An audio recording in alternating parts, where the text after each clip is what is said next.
So today we will discuss on the topic calcium homeostasis. Okay, endocrine system. So this is the I think third or the fourth topic of the endocrine system. Okay, calcium homeostasis.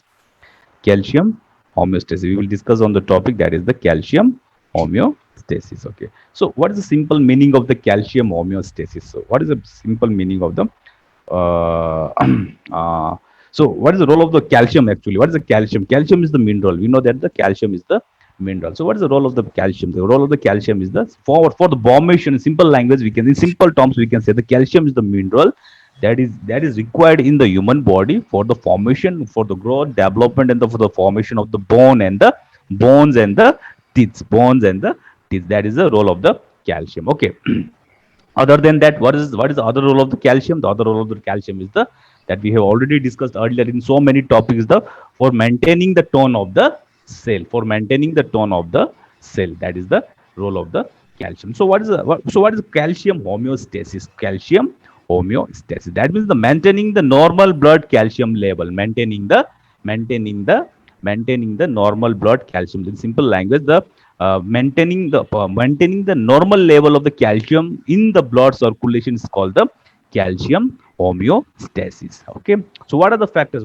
There are certain hormones and the minerals. There are the certain hormones and the minerals that play important role. There are certain there are certain uh, hormones and the minerals that play important role for the maintaining the normal blood calcium level in the body. They are the parathyroid hormone, they are the calcitonin, and they are the hormones are the parathyroid hormone and the calcitonin, and the mineral is the vitamin D that we know about, that the calcium homeostasis. I will repeat it again in simple. What is the calcium homeostasis? So calcium homeostasis means maintaining the normal blood calcium level in the body. Maintaining the normal blood calcium level in the body is called the calcium homeostasis. So there are the certain hormones and the minerals. There are the certain hormones and the minerals that play important role for maintaining the calcium homeostasis. So what are that? They are the parathyroid hormone, calcitonin, and the vitamin D. So we will discuss about the today we will discuss about the parathyroid hormone, calcitonin, and the vitamin D, and how they maintain the calcium homeostasis and their indications. So that is the calcium homeostasis. So normally the normal serum plasma calcium level, or the serum plasma or serum calcium level in the body is in the human body is the 8.5 to 10.5 milligram per deciliter. I will repeat it again. The normal range of the serum calcium level in the human body is it ranges from the 8.5 to 10.5 milligram per deciliter. 8.5 to 10.5 milligram per deciliter. Okay, per deciliter. So that is the, if the below the 8.5 milligram per deciliter, that's called the hypocalcemia, and the above the 10.5 milligram per deciliter, that is called the hypercalcemia. Now, parathyroid hormone. Parathyroid hormone. The number one hormone is the parathyroid hormone. That is also called the parathormone. Or we can say the parathormone, or that is also called the parathyroid hormone. So from where the parathyroid hormone is secreted? So we know about the parathyroid glands. No, we know about the parathyroid glands. So hormones secreted. This hormone is secreted by the chief cells of parathyroid gland. These hormones are secreted by the chief cells of the parathyroid glands. Okay. So what is the role of the parathyroid hormone in the calcium homeostasis? The role of the parathyroid hormone in the calcium homeostasis is the increases the plasma calcium level. Okay. I will repeat it again. The role of the parathyroid hormone in calcium homeostasis is that they increases the plasma calcium level. So what are the stimulus? What should be the stimuli or the stimulus for the release or secretion of the parathyroid hormone from the parathyroid gland is if there's a decreased plasma calcium level in the human body. If there's a decreased plasma calcium level in the human body, parathyroid hormone will secrete the parathyroid gland will secrete the parathyroid hormone. If there's a increased plasma calcium level, there will be the inhibition of the secretion of the parathyroid hormone from the parathyroid gland. I will repeat it again. Parathormone, the first hormone that is important for the calcium homeostasis, the parathyroid hormone, that is also called the parathormone. Okay, so where the parathyroid hormone is secreted? The parathyroid hormone is secreted by the chief cells of the parathyroid glands, by the chief cells of the parathyroid gland, by the chief cells of the parathyroid glands. Okay, what is the role of the parathyroid hormone? The role of the parathyroid hormone, the calcium homeostasis, it increases the plasma calcium level. They increases the plasma calcium level. So stimulus should be the, if there will be the decreased plasma calcium level in the human body, there will be the secretion of, there will be the enhancement of the secretion of the parathyroid hormone from the parathyroid gland. If there is a increased plasma calcium level, that will inhibit the secretion of the parathyroid hormone. So overall effect is the, they increases the plasma calcium level. Okay, any confusion? Should I continue? Now, what should be the action? How the parathyroid hormone, they maintain the calcium homeostasis, or they increases the plasma calcium level? How the, so they have the certain function on different tissues. They have the certain functions on the different tissues. So number one is the kidney. Number one, the action of the parathyroid hormone in the kidney. The action of the parathyroid hormone in the kidney. Okay, so number one action is the, they promote calcium reabsorption on distal renal tubules. They promote the calcium reabsorption on the distal renal tubules. Okay, and they also, along with this, they also promote the excretion of the phosphorus on distal renal tubules. That means on distal renal tubules, what is the action of the parathyroid hormone in the kidney? On the kidney is the, on renal tubules, they promote the calcium reabsorption. They promote the calcium reabsorption, while they also promotes the excretion of the phosphorus on distal renal tubules. Okay, along with this, in proximal renal tubules, one hydroxylase, there is an expression of the one hydroxylase enzyme. There is a expression of the one hydroxylase enzyme. Now this one hydroxylase enzyme is responsible for the synthesis, or the synthesis of the 125 dihydroxy vitamin D. That is also called the calcitriol, or that is also called the cholecalciferol. 125 dihydroxy vitamin D is the vitamin D3. 125 dihydroxy vitamin D is the vitamin D3. Okay, so along with this parathyroid hormone, they also stimulates the one hydroxylase enzyme, which is expressed on the proximal renal tubules. So this hormone is responsible for the synthesis of the 125 dihydroxy vitamin D. That is also called the vitamin D3, one of the cholecalciferol. That is a vitamin D3, that's called the cholecalciferol. Okay, calcitriol, that is also called the calcitriol. So action, so overall, what will happen after the action of this parathyroid hormone? Parathyroid hormone will increase the calcium reabsorption at distal renal tubules, and it will also responsible for the synthesis of the vitamin D3, or we can say the synthesis of the 125 hydroxy vitamin D3, that's called the calcitriol. Now the role of this 125 dihydroxy vitamin D, or the calcitriol, is they indirectly enhances the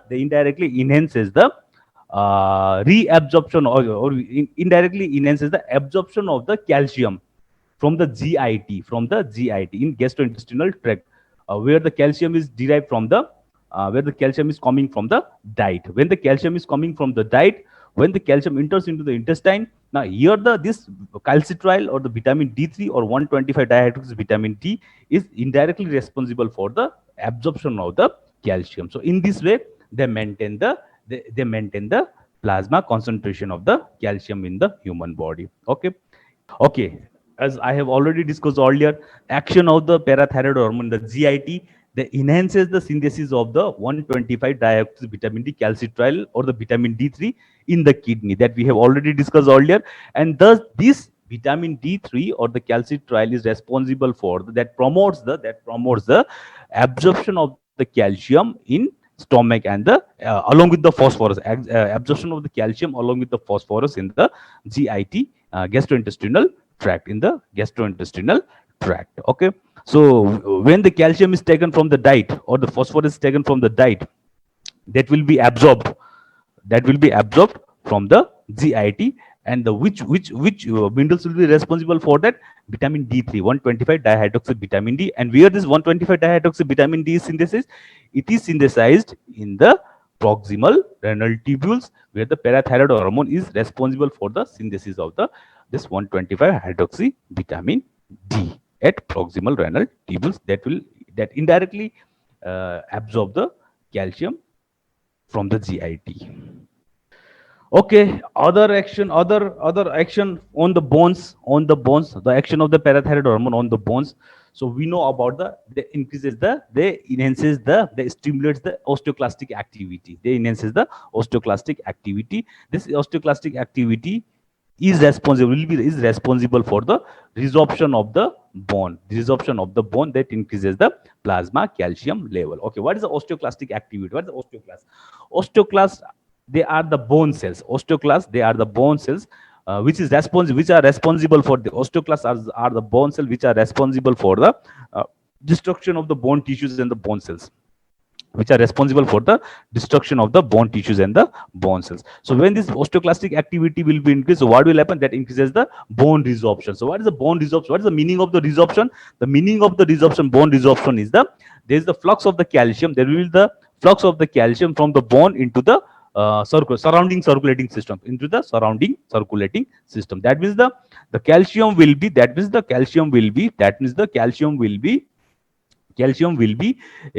flux of the calcium from the bone into the circulation. So that maintains the calcium homeostasis. That maintains the calcium homeostasis. Okay. So the action of the parathyroid hormone on the bone is that stimulates the osteoclastic activity that will lead to the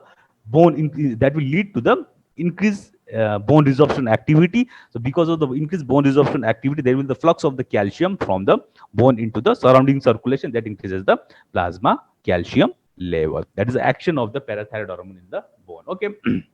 So what are there are the three actions. Number one action on the how if you will summarize this action of this parathyroid hormone, if you summarize the action of the parathyroid hormone in bone. Okay, sorry, first of all, in the kidney, reabsorb the calcium from the distal renal tubules. Okay, and the synthesis of the 125 dioxy vitamin D3 at proximal renal tubules. So that indirectly enhances the absorption of the calcium. Down this vitamin D3 indirectly absorb calcium from the diet at GIT.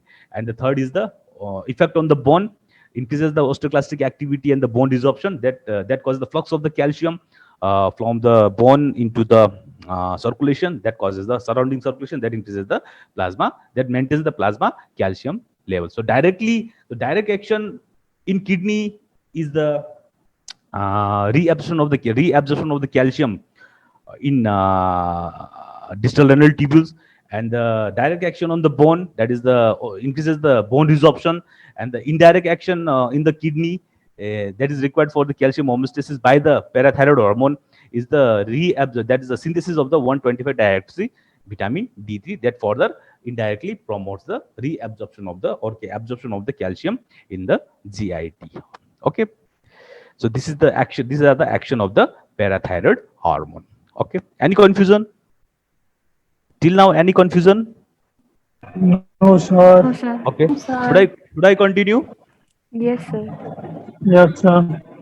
Okay, now indications of the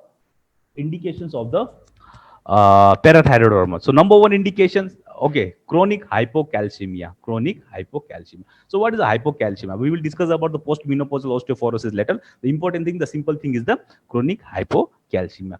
That means that if the level of the plasma concentration of the calcium is below 8.5 milligram per deciliter, that's called the chronic hypocalcemia. So if there's a chronic hypocalcemia, we can give the parathyroid hormone. The preparation, the commercial preparation of the parathyroid hormone is a teriparatide. That is a recombinant DNA synthetic parathyroid hormone. That is a recombinant DNA synthetic parathyroid hormone. That is a parathyroid hormone it is naturally synthesis in the human body, but there the commercial preparation is also available. That's called the recombinant DNA synthetic parathyroid hormone, teriparatide. Okay, forget about this name.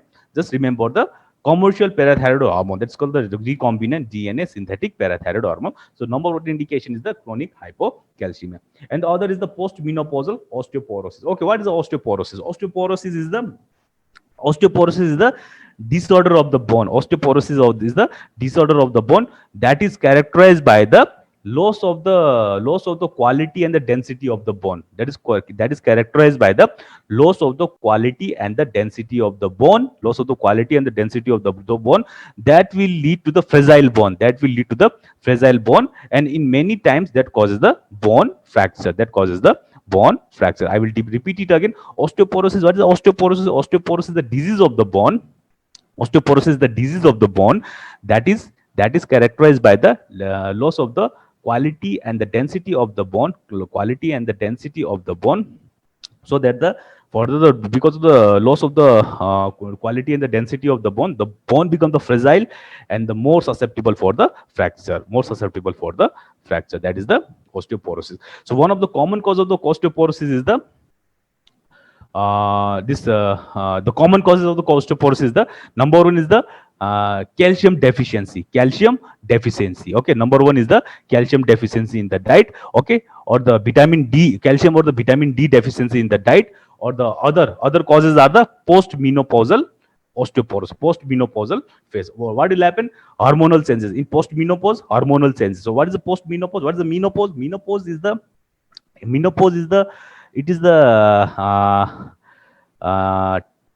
time of woman's life. It is the time of the woman's life at which there is a cessation of the menstruation. It is the time at the woman's life. There is the cessation of the menstruation. This normally occurs.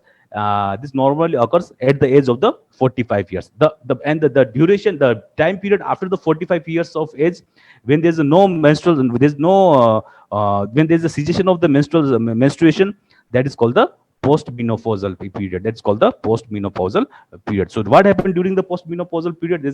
There's a inhibition of the secretion of there's a reduced secretion of the estrogen. There's a reduced secretion of the estrogen that will lead to the osteoporosis.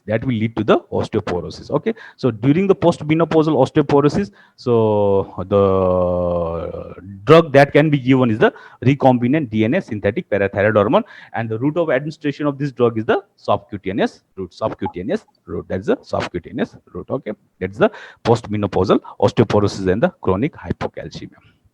Now the other hormone is the calcitonin. Now the action of the calcitonin is opposite to the parathyroid hormone. Action of the calcitonin is the opposite to the parathyroid. So what is the first of all? What is the calcitonin? What is the calcitonin?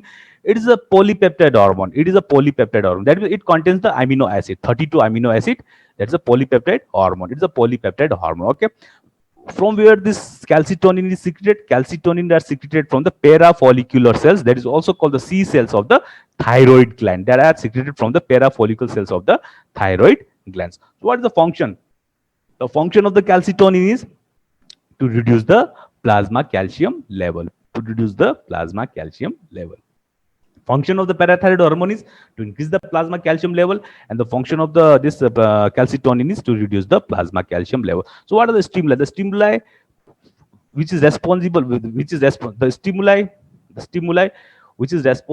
increase the plasma calcium level, which is responsible for the secretion of the calcitonin is the increased plasma calcium level. If there is an increased plasma calcium level, there will be the secretion of the calcitonin from the thyroid gland. If there is a decreased plasma calcium level, there is an inhibition of the secretion of the calcitonin from the thyroid gland. I will repeat it again. What is the calcitonin? Calcitonin is the polypeptide hormone that contains the 32 amino acids, and it is secreted from the parafollicular cells or C cells of the thyroid gland. The function of the calcitonin is to reduce the plasma calcium level. They are secreted in response to the increased plasma calcium level. And they are inhibited in response to the decreased plasma calcium levels. Just opposite to that of the parathyroid hormone. Okay. Now the action is also opposite to that of the parathyroid hormone.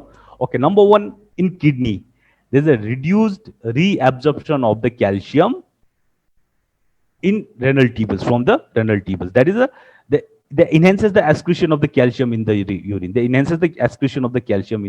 urine.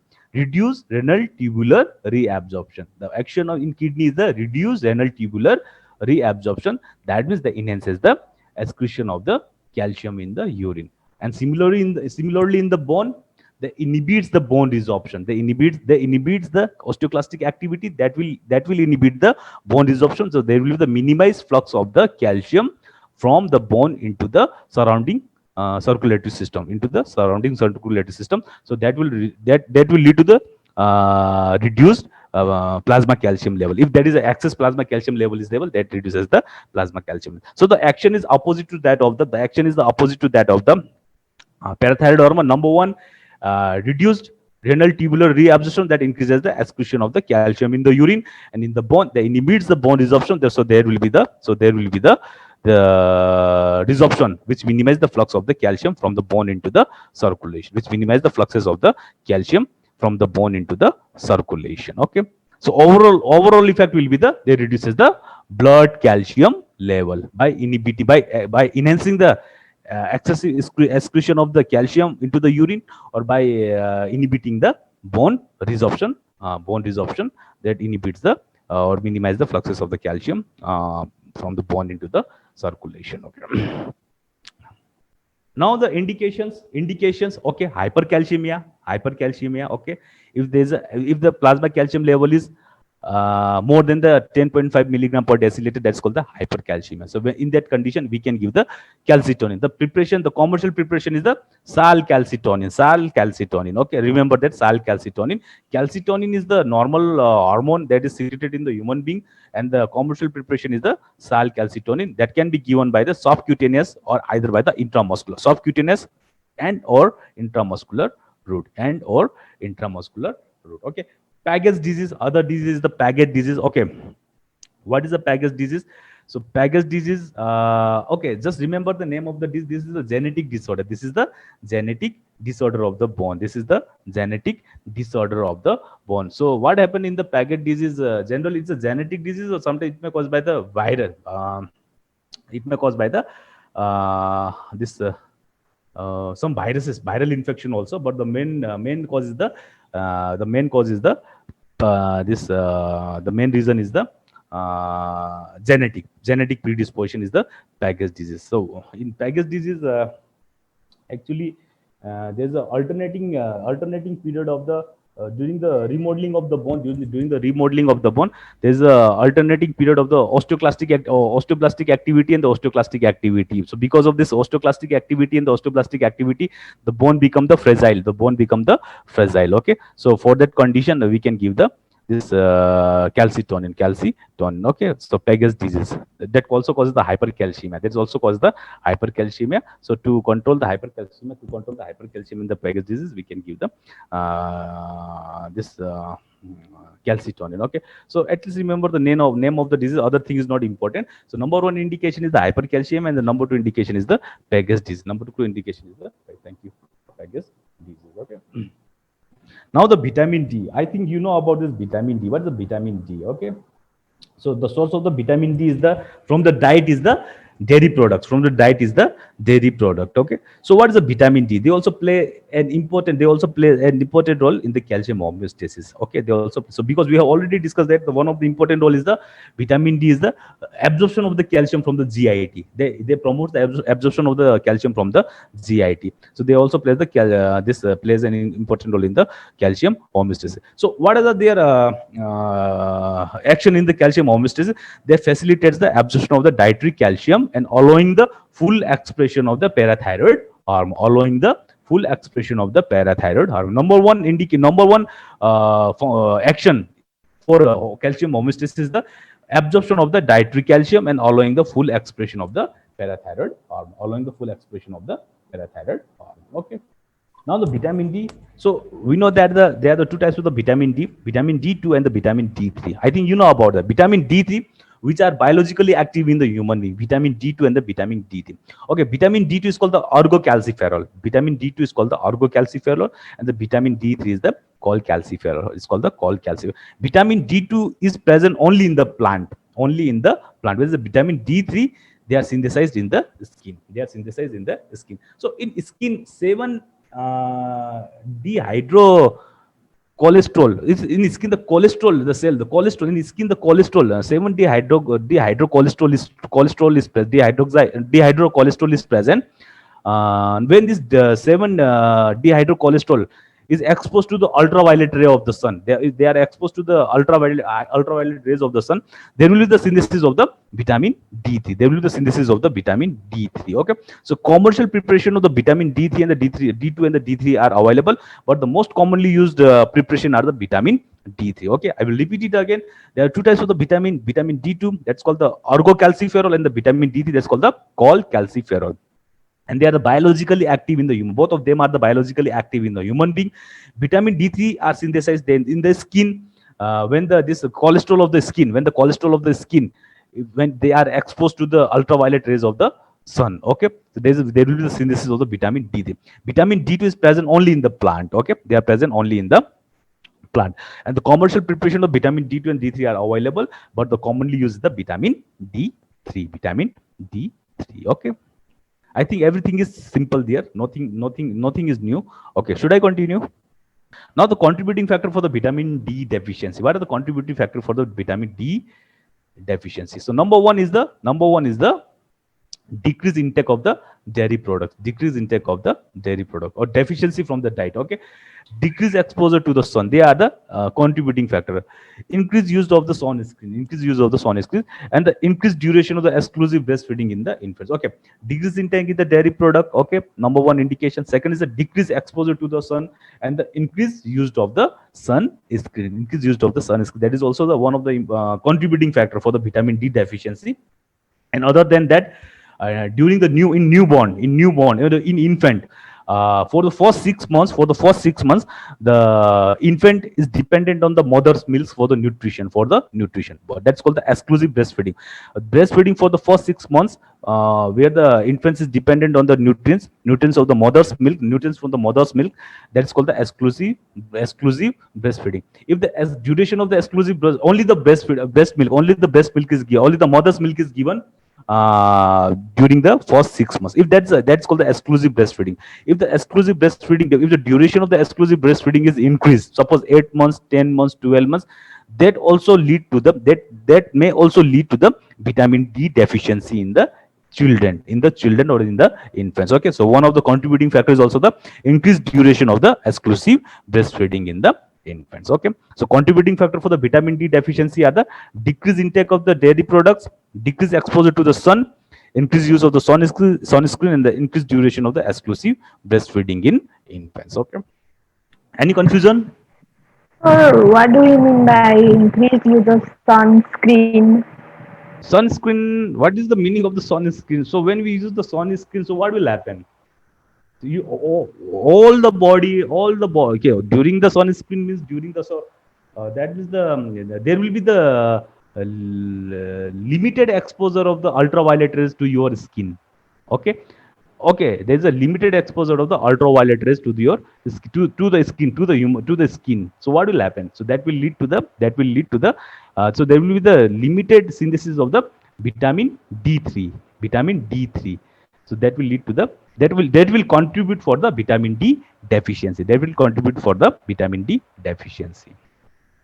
Indications. Okay, so indications of the vitamin D. Okay, recommended daily dose in the adult. Some recommended daily dose in the adult is the 600 international unit or the 15 microgram. That's the recommended daily dose in the adult.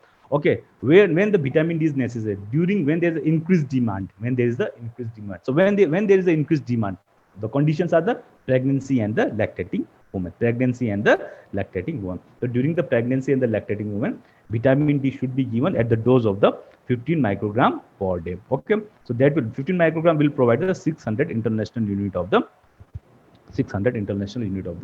vitamin D. Okay, and the prophylaxis of the treatment of the osteoporosis. For the prophylaxis and the treatment of the osteoporosis, as I have already discussed earlier, osteoporosis is the disease of the bone that is characterized by the loss of the density of the bone that produces the fragile bone and the fracture. Okay, prophylaxis of the treatment of the osteoporosis. Hypoparathyroidism, as because the role of the vitamin D. What is the hypoparathyroidism? If there's a level of the parathyroid hormone in the body is reduced, that's called the hypoparathyroidism. And we know that the vitamin D is useful for the full expression of the parathyroid hormone. So along with the oral calcium, vitamin D. Indications of the vitamin D. I will repeat the indications of the vitamin D. Okay, vitamin D is required daily. Is required daily. The recommend daily dose in the adult is the 600 international units. So recommend daily dose in the adult is the 600 international unit. So vitamin D, if there's that is required, recommend daily dose is the 600. In the adult is the 600 international unit. Okay, so that is most of the vitamin D is derived from the diet. Okay, most of the vitamin D is derived from the diet. Okay,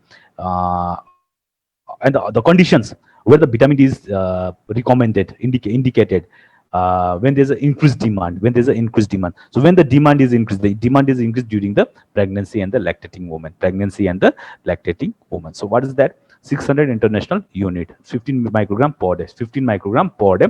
So 15 microgram per day of the vitamin D will provide the 600 international unit. Other indication is the for the prophylaxis and the treatment of the osteoporosis. So when the term comes to the prophylaxis, means that basically means the postmenopausal osteoporosis. Postmenopausal osteoporosis, and for the treatment of the osteoporosis. So what is osteoporosis? Osteoporosis is the disease of the bone. I have discussed earlier. It is a disease of the bone that is characterized by the loss of the density and the quality of the bone that produces the fragile bone and the fracture of the bone. The causes are the calcium deficiency or the vitamin D deficiency. Calcium deficiency or the vitamin D deficiency, and the other is the hormonal changes. Hormonal changes during the during the postmenopause duration that causes the postmenopausal osteoporosis. Okay, so there is the vitamin D also indicated in that condition. Hypoparathyroidism. So it is a disease of the endocrine system. It is a disease of the endocrine system. It is a disease of the endocrine system.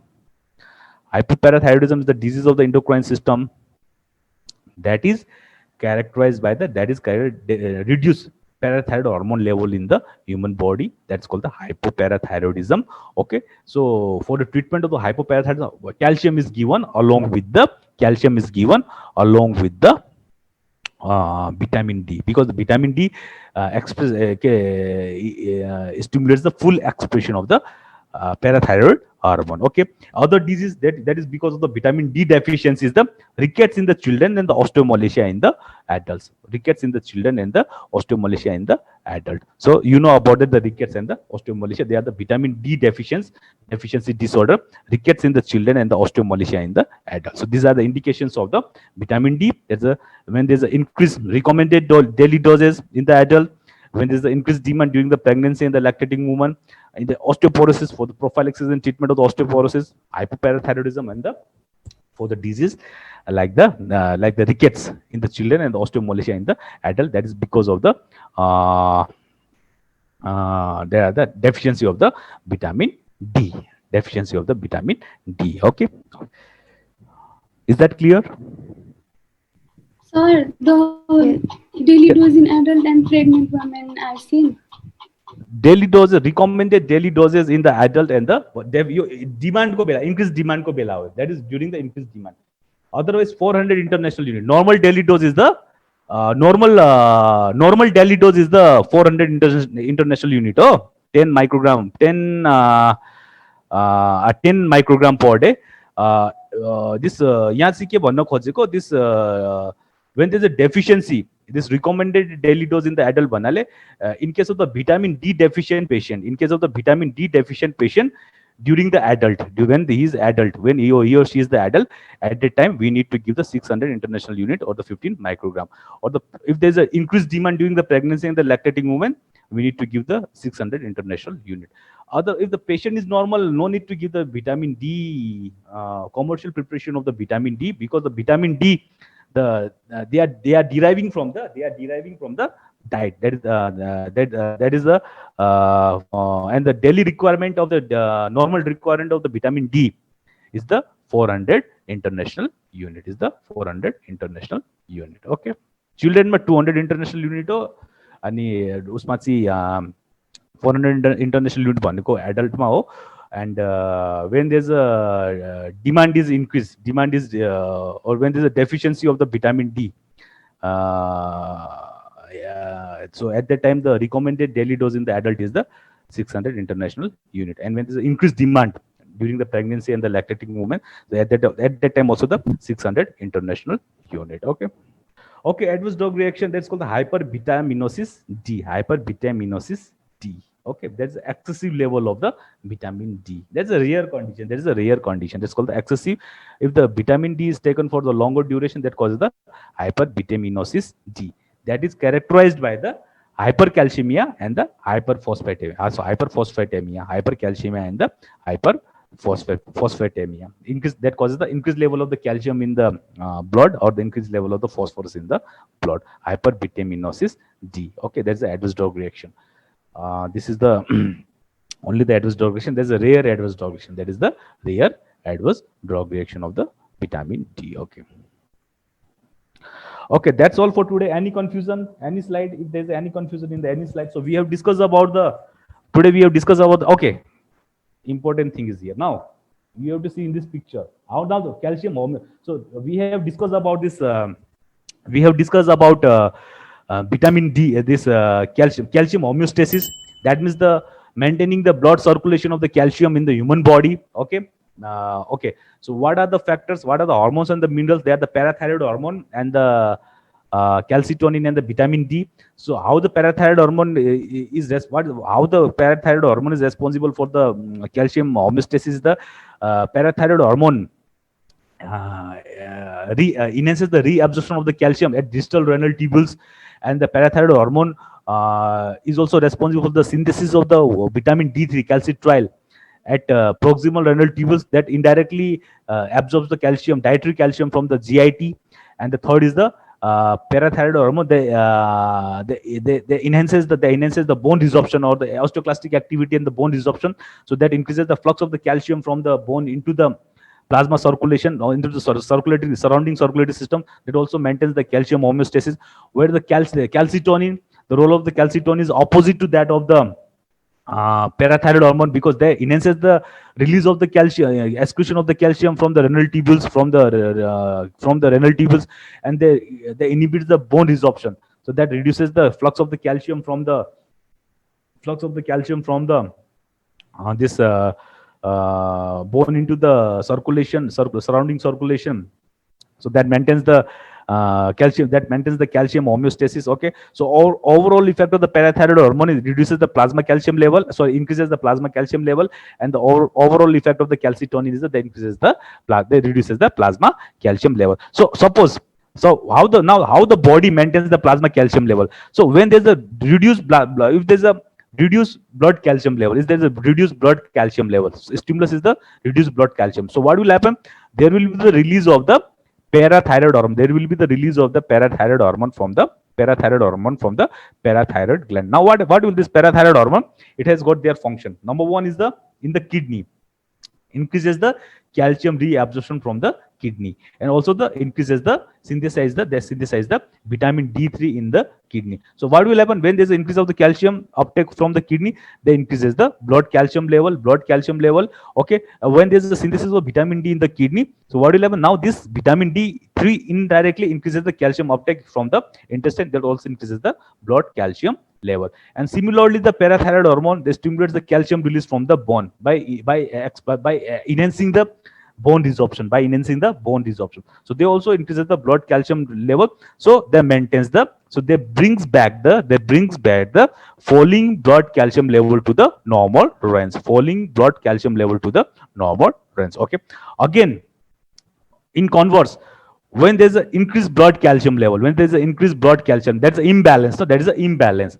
Reducing blood calcium level is also the imbalance, and the increased blood calcium is also the imbalance. There is an imbalance. Okay, so what will happen when there is an increasing blood calcium level? So they stimulate the thyroid gland, so there will be the release of the calcitonin from the thyroid gland. Now what is the action of the calcitonin? The calcitonin they inhibits the bone resorption, they reduces the blood calcium level. Okay, they also reduces the calcium uptake from the kidney. That means that they enhances the calcium excretion into the kidney, so they also reduces the blood calcium level. So they also bring back the blood calcium level to the normal range from the higher range. So this is the cycle. There's a physiological cycle of when there's a imbalance of the calcium in the plasma. Okay, If someone has high level of cholesterol, Okay.